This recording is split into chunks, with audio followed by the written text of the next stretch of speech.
जी, ये नेक्स्ट भी हमारे पास इसी तरह से ही है कि वही जो कॉम्प्लेक्स नंबर मैंने आपको बता चुकी हूँ, फिर अभी तक वही चल रहा है ये, और मैं बुक से ही आपको पढ़ा रही हूँ। बेसिक चीज़ें हैं, एक्सरसाइज से पहले की कुछ बातें हैं, तो ये आप याद रखें कि आप डी मॉर्विस थ्योरम कहीं कहीं आपका क्वेश्चन में भी मे बी आ जाए, तो उसमें आपने जो डी मॉर्विस थ्योरम करना है वो मैं सिर्फ आपको थ्योरम बता रही हूँ कि वो थ्योरम कहता क्या है। आगे एग्जांपल्स हैं और इम्पॉर्टेंट एग्जांपल्स हैं, अक्सर एग्जाम में भी आ जाती हैं, तो आपने उस एग्जांपल को करने के लिए ये डी मॉर्विस थ्योरम का यूज़ करना है।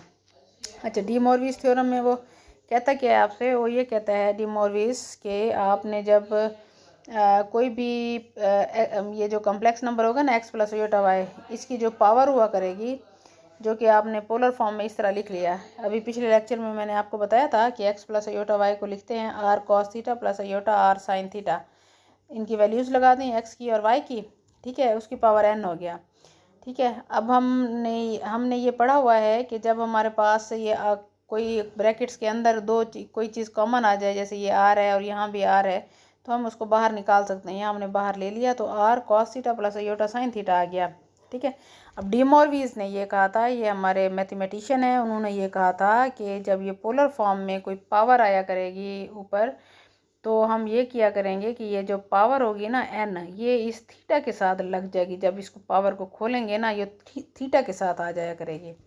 दोबारा सुन लें, डी मॉर्विस के वो मैं दोबारा हाईलाइट कर रही हूँ कि जब आपके पास पोलर फॉर्म में कोई पावर आ जाती है ऐसे, तो आपने उस पावर को कहाँ लेके आना है, इस थीटा के साथ ले आना है। इस थीटा के साथ नेक्स्ट स्टेप में जब आप इसको ओपन करेंगी तो ये थीटा के साथ आ जाएगा। तो आप देखेंगे ये जब पावर हटी है यहाँ से, यानी ये यहाँ से देखें गुम हो गई है, अगले स्टेप में कहाँ आके लगी है, थीटा के साथ। तो थीटा जो भी होगा, हो सकता है 30 डिग्री हो, 60 डिग्री हो। ये जो एंगल होता है, थीटा क्या होता है, एक्चुअली एक एंगल होता है। जैसे अभी पिछले क्वेश्चन में हमने थीटा की वैल्यू टेन इनवर्स निकाला था ना, तो वो 60 डिग्री या 90 डिग्री कुछ भी आ जाए, तो इसके साथ जो है ना वो थीटा के साथ आके ये पावर मिल जाया करेगी।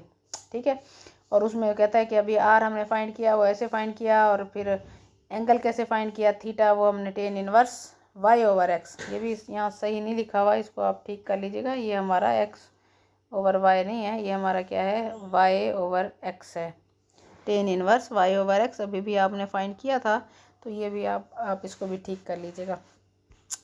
ठीक है, डी मॉर्विस थ्योरम ये कहता है कि जो पावर हुआ करेगी वो हमारी जब खुलेगी, ओपन होगी, तो वो इस थीटा के साथ आके लग जाएगी। ये हमारा थ्योरम कहता है। ठीक है, इसे अब हमने क्वेश्चन करने हैं। क्वेश्चन रिलेट पिछले क्वेश्चन से ही है। अगर आप लोगों ने पिछला क्वेश्चन कर लिया है तो अभी भी आपको ये समझ आएगा।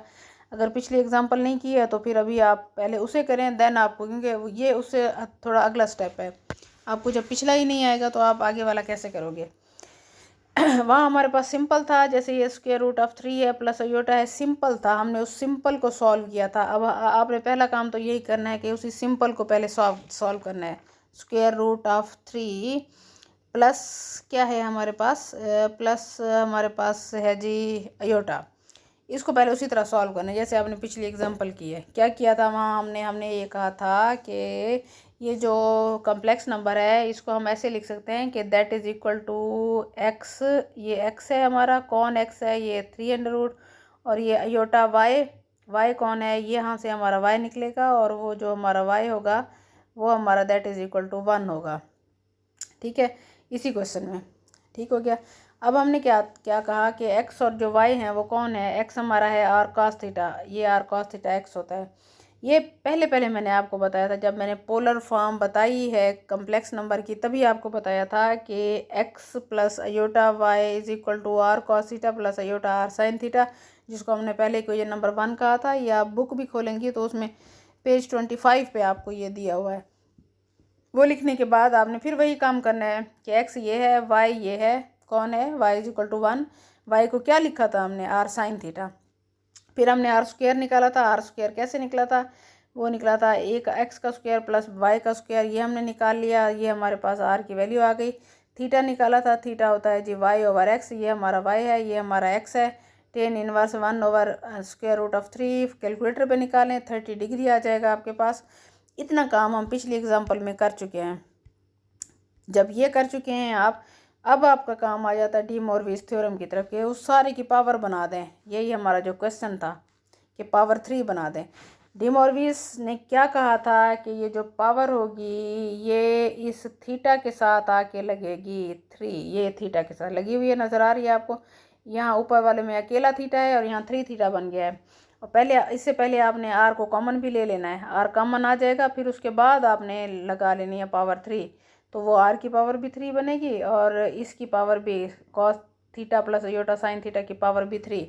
जब आप डिमॉर्विस थ्योरम के तहत 3 को ख़त्म करेंगे पावर से तो वो आर के ऊपर भी लग जाएगा पावर 3, और जो थीटा है उसकी पावर नहीं बनेगी, उसके साथ मल्टीप्लाई हो जाएगा 3। तो ये हमारे पास बन गया जी 3 इंटू थीटा। ठीक है, थीटा हमने क्या निकाला है अभी, ये देखें, ये निकाला हुआ है हमारा, ये 30 आया हुआ है थीटा। थीटा को 3 के साथ मल्टीप्लाई कर दें, 30 को 3 के साथ तो 90 आ जाएगा।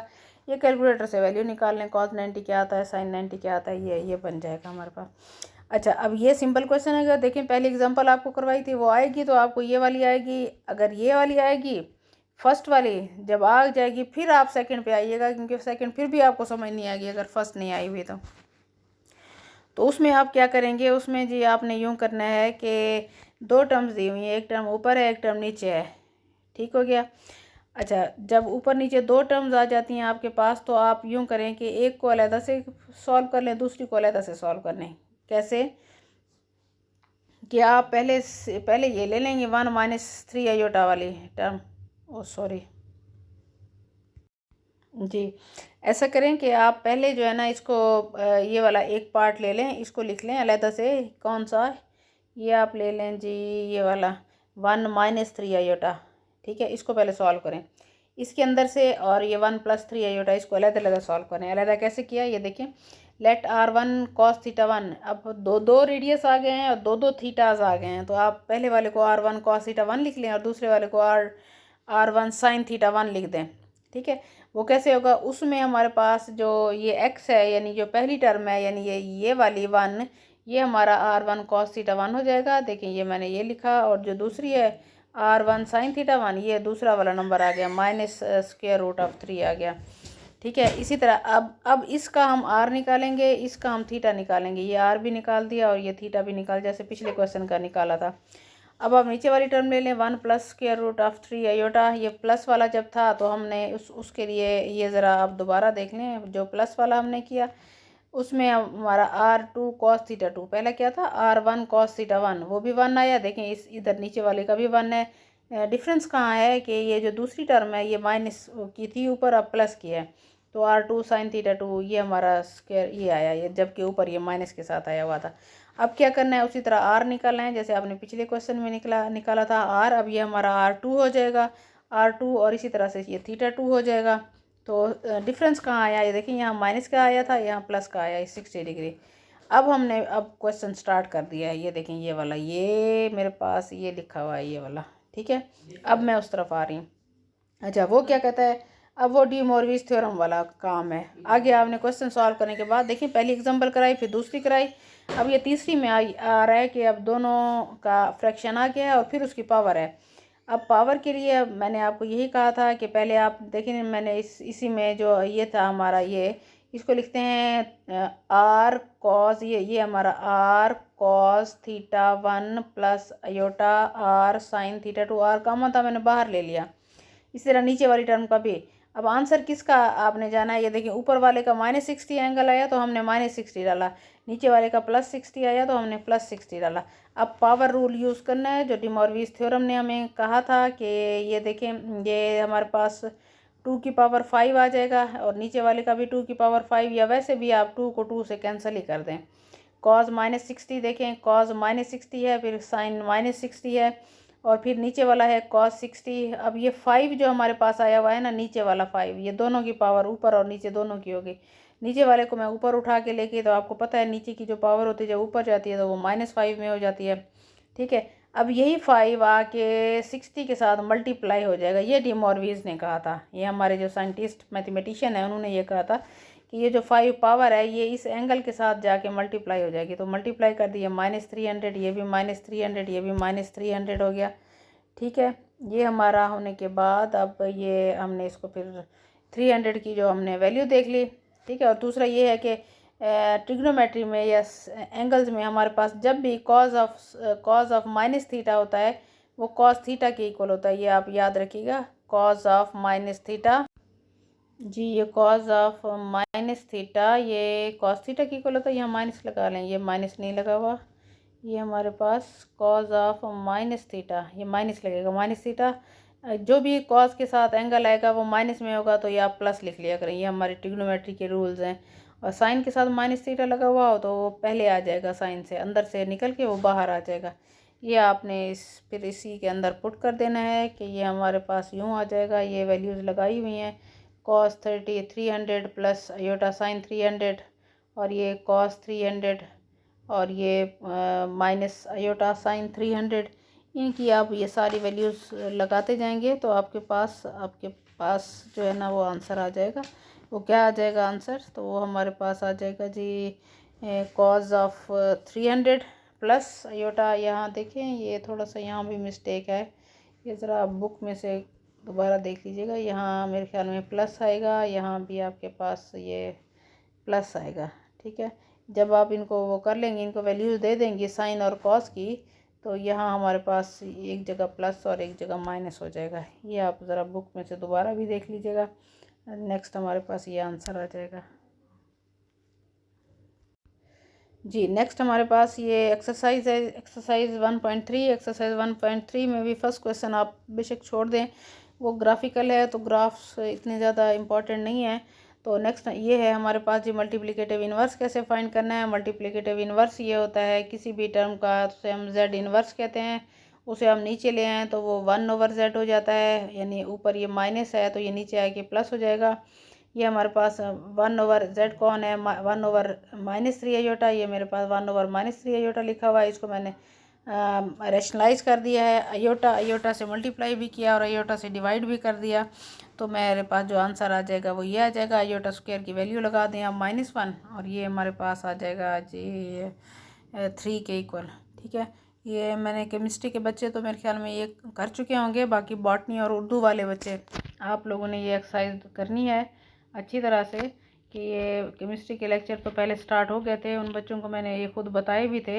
मेरा ख्याल है उन बच्चों को आते होंगे, लेकिन बॉटनी और उर्दू वाले स्टूडेंट्स आपने ये एक्सरसाइज करनी है दोबारा मीन्स केमिस्ट्री वाले तो दोबारा करेंगे, आप लोगों ने इसे अपने हाथ से करनी है। कोई मुश्किल हो तो मुझे फिर बताइएगा। अब ये z है हमारे पास, ये दिया हुआ है। मल्टीप्लिकेटिव इन्वर्स क्या कहते हैं कि इसी को नीचे ले आएँ, वो ये वाली जो टर्म है इसको नीचे ले आएँ। फिर आपने इसको रैशनलाइज कर दिया। रैशनलाइज ऐसे करते हैं, ये पिछली एक्सरसाइज में मैं बता चुकी हूँ कि नीचे वाली जो टर्म है डिनोमिनेटर की, इसके साइन चेंज करके हम उसको मल्टीप्लाई भी कर देंगे और डिवाइड भी, जैसे मैंने यहाँ किया है। फिर क्या करना है, फिर आपने इस टर्म को इसके साथ मल्टीप्लाई करना है, इस टर्म को इसके साथ मल्टीप्लाई कर देना है। नीचे वाली टर्म मैं बार बार बता रही हूँ आपको, मोस्टली जब रैशनलाइज करते हैं नीचे वाली टर्म ऐसे आएंगी, एक में साइन माइनस का होगा और दूसरी में साइन प्लस का होगा दरमियान में। तो ये फार्मूला होता है हमारे पास a-b और ये a+b। तो इसको ऐसे खोलते हैं a² - b²। तो आपने इनको सॉल्व किया, सोल्यूशन के बाद मल्टीप्लिकेशन के बाद आपके पास ऐसे आ जाएगा। तो आपने इसको इसके नीचे लिखा, इसको इसके नीचे लिखा, तो आपके पास ये रियल नंबर अलहदा हो गया। ये रियल नंबर है और ये कम्प्लेक्स नंबर है, ये दो नंबर्स में अलहदा हो गए। ये सारे मल्टीप्लिकेटिव इन्वर्स के क्वेश्चन हैं। फिर जो नेक्स्ट आपके पास आ जाता है जी, वो आपके पास अयोटा वाले क्वेश्चन आ जाते हैं। अयोटा के क्वेश्चन नंबर 3 है जो, ये भी मैं पिछली एक्सरसाइज में आपको बता चुकी हूँ कि अयोटा को की पावर्स को आपने 2 के मल्टीपल्स में लाना है। अगर यहाँ देखें 100 होता तो वो तो आपको इजीली हो जाता 2 अयोटा स्क्वायर की 50, ये 100 हो जाता है। लेकिन अब 101 है हमारे पास, तो हम उसे यूँ लिखेंगे। पिछली दफ़ा भी मैंने बताया था कि अयोटा स्क्वायर, आप इसको एक स्टेप बढ़ा दें, इसे लिखें अयोटा 101 को अयोटा 100 इंटू अयोटा। तो फिर अगले स्टेप में आप ये करेंगे अयोटा स्क्वायर की पावर 50। तो ये हमारे पास आ जाएगा अयोटा स्क्वायर की वैल्यू -1 की पावर इवन नंबर है, तो आप उसको प्लस में आंसर आएगा +1 और ये 7 अयोटा। ये सारे क्वेश्चंस आपके अयोटा वाले हैं जो पिछली एक्सरसाइज में आप कर चुके हैं, ये आप करेंगे। ये क्वेश्चन नंबर 3 है। क्वेश्चन 4 ऐसे है कि जैसे हमने थ्योरम्स किए थे, यहाँ कोई डाटा नहीं दिया हुआ, आपको जनरल क्वेश्चन दिया हुआ है। तो आपने जनरली z को कह देना है वो a+ अयोटा b होता है। आगे जो भी क्वेश्चन में है, कहता है prove that z bar is equal to z if and only if z is real. कि जेड का बार जेड होगा उस वक्त होगा जब हमारे पास जो जेड है वो हमारे पास रियल नंबर अगर आए तो इसको हम जो इफ़ एंड ओनली इफ़ की कंडीशन आ जाती है उसमें हम उस क्वेश्चन को ऐसे करते हैं कि हम एक दफ़ा एक चीज़ को सपोज कर लेते हैं क्या कि जो हमें प्रूव करना है z bar is equal to z है, z bar is equal to z है, तो फिर हम क्या कहेंगे, we shall prove that z is a real number. तो z bar is equal to ये है, ये इस क्वेश्चन में हमें बता दिया है, तो आपने जेड बार लेना है, उसको जेड के इक्वल रख देना है। ठीक है, तो फिर आप क्या करेंगे, इस सारी को इधर लेके आए तो इक्वल टू ज़ीरो कर दिया। यहाँ से आपके पास ये और ये कैंसिल हो जाएंगे, -2 iota b is equal to zero. ठीक है, अब अयोटा वाली टर्म तो हम ज़ीरो नहीं हो सकती क्योंकि अयोटा की कोई ना कोई वैल्यू आती है। अयोटा कौन होता है, -1 का स्क्वायर रूट होता है, इसलिए वो ज़ीरो नहीं हो सकता। इसका मतलब है बी ज़ीरो होगा। इस चीज़ का मतलब है कि या तो अयोटा अयोटा और 2 इज इक्वल टू ज़ीरो है, या फिर b is equal to zero है। किसी वजह से तो ये ज़ीरो हुआ है ना, तो हम ये कहते हैं कि 2 तो किसी सूरत में नहीं हो सकता ना ज़ीरो, तो हम इसलिए अयोटा भी नहीं हो सकता, इसलिए इनको कहते हैं ये इक्वल टू ज़ीरो नहीं हो सकते। तो कौन हो सकता है, ये हो सकता है, तो B is equal to zero. तो यही बात है, B is equal to zero mean जो जो जेड हमारे पास है वो हमारे पास एक रियल नंबर ही आता है। ये देखें, बी को हमने ज़ीरो पुट कर दिया इसमें, ये बी को हमने ज़ीरो पुट कर दिया है, ये देखें, तो ये हमारे पास कौन आ जाता है, ये एक रियल नंबर निकल आता है। यही हमने प्रूव करना था। अब जब इफ़ एंड ओनली इफ़ कहीं आ जाए तो आपने कन्वर्सली भी किया करें। Conversely suppose that z is a real number, then we shall prove that z bar is equal to z. तो ये चीज़ अब हमने प्रूव करनी है। ये अब हम कैसे प्रूव कर रहे हैं, ये हम ऐसे प्रूव कर रहे हैं कि Z is a real number. अगर जेड रियल है, जेड एक रियल भी होता है, तो हमारा उसका इमेजिनरी पार्ट कहाँ चला जाता है, वो ज़ीरो होता है। अगर जेड कोई रियल नंबर है और इमेजिनरी पार्ट ज़ीरो है, तो इसका मतलब है बी की जगह हमारा ज़ीरो आया होगा। कैसे कि जो हम लिखते हैं कि जेड कैसे होता है, वो हमारा जेड होता है जी ए प्लस अयोटा बी। इसका मतलब है हमारा बी ज़ीरो है, बी ज़ीरो है। आप यहाँ पुट करके देख लें, बी ज़ीरो, तो ये हमारे पास ए आ जाएगा। Z is equal to a, taking conjugate on both sides. तो कंजुगेट ले लें आप, तो हमने क्या किया, इसी का जेड का कंजुगेट लेके देखें, तो जेड का जो कंजुगेट है वो हमारे पास क्या आ जाएगा, वो ए है, तो उसका ए का कंजुगेट, तो जेड का conjugate that is equal to a. तो कंजुगेट ऑफ रियल नंबर भी हमेशा वही होता है। देखिए, यहाँ अगर हमारा आयोटा होता तो हम उसको माइनस होता तो प्लस करते, प्लस होता तो माइनस करते, नहीं है तो हमने वही का वही लिख दिया, ये हमारा वही जवाब आ जाएगा। यानी किसी भी रियल नंबर का जो कॉन्जुगेट होता है वो भी रियल ही होता है। ये हमारा नेक्स्ट क्वेश्चन था जी। फिफ्थ को भी आपने ऐसे करना है जैसे हम पीछे करते आ रहे थे। क्या है हमारे पास, ये जो क्वेश्चन दिया हुआ है उसको आपने सॉल्व करना है। कैसे करना है, जहाँ जहाँ आपके पास स्क्वायर रूट के अंदर माइनस आता है आपने उसको अयोटा के इक्वल रख देना है। ये हमने यही काम किया है। ये देखें, ये -1 का स्क्वायर रूट है ना, इसकी जगह हमने अयोटा लगा दिया। ये आपने पिछले एक्सरसाइज में ऐसे क्वेश्चन किए थे, अब भी आपने उसी तरह कर लेना है। इनको मल्टीप्लाई कर देना है, मल्टीप्लाई इनको कर देना है। मल्टीप्लाई करने के बाद आपको जहाँ जहाँ लगे कि आपके पास -1 का स्क्वायर रूट है, वहाँ वहाँ अयोटा लगाते जाओ। इसको आप सॉल्व करें। ठीक है, नेक्स्ट भी हमारे पास ऐसा ही क्वेश्चन है। 6 को देखें आप ज़रा। 6 हमारे पास है जी, क्वेश्चन नंबर 6 ये है जी हमारे पास 5, और ये है हमारे पास 4, 5, और ये 6 और ये 7। ये 6 है हमारे पास यहाँ पे। ये है जी कि इफ़ ये चीज़ हमें दी गई है, वही फिर वही थ्योरेटिकल थ्योरम टाइप का हमारा क्वेश्चन आ गया जी। ये जेड खुद से ले लेना है, ये है जेड बार ले लें, वो यूँ आता है। अब जेड का स्क्वायर ले लें और जेड बार का स्क्वायर ले लें, उसको आप ऐड कर दें। यही क्वेश्चन में है, जेड ले लें उसका स्क्वायर ले लें, जेड बार ले लें उसका स्क्वायर ले लें, उन दोनों को ऐड कर दें। जब आप रिजल्ट देखेंगे कि वो रियल नंबर होगा। रियल कैसा, मतलब ऐसा नहीं कि 5 या 6 या 10 या 12 आ जाए, उसके अंदर अयोटा नहीं होगा। तो ये हमारा जो जवाब निकला है उसमें अयोटा नहीं है, तो इसका मतलब है ये एक रियल नंबर आ गया। नेक्स्ट हमारे पास जो 7 क्वेश्चन है वो भी हमारे पास ऐसा ही है कि आपने इनकी पावर्स को आपने ओपन करना है, खोलना है। आपने कैसे खोलेंगे आप इनको, आपने इसको ऐसे खोलना है कि आपके पास पावर 3 को खोलना है। पावर 3 कैसे खुलती है, आप उसको ऐसे लिख दें कि ये स्क्वायर और 1 पावर हो जाती है, वो 3 हो जाती है। अब आप यहाँ पे आपने स्क्वायर खोला, यहाँ ये 1 पावर वैसे रखी हुई है आपके पास। तो इसको आपने सिंप्लीफाई कर दिया, मल्टीप्लाई करने के बाद सिंप्लीफिकेशन करने के बाद ये आ गया। अब आपने क्या करना है, अब आपने क्या करना है, इसको और इसको सॉल्व कर दिया। जैसे एलसीएम लेते हैं, आपके पास ये -1/2 आ गया, फिर ये एक माइनस वाली टर्म आ गई, एक पॉजिटिव वाली, तो उसको आपने ये ए स्क्वायर और बी स्क्वायर कर दिया और इसको आपने सॉल्व कर दिया। ये सारी चीज़ें आपने सिंप्लीफाई करना है, सिर्फ पावर्स ही खोलनी है और कुछ नहीं है इसमें। अगर कहीं आपको मसला होता है, आप मुझे उसी क्वेश्चन का स्क्रीनशॉट भेजें और मुझे बताएं कि मुझे यहाँ मसला हो रहा है सिंप्लीफिकेशन में या कहीं भी, वो फिर मैं आपको बता दूँगी।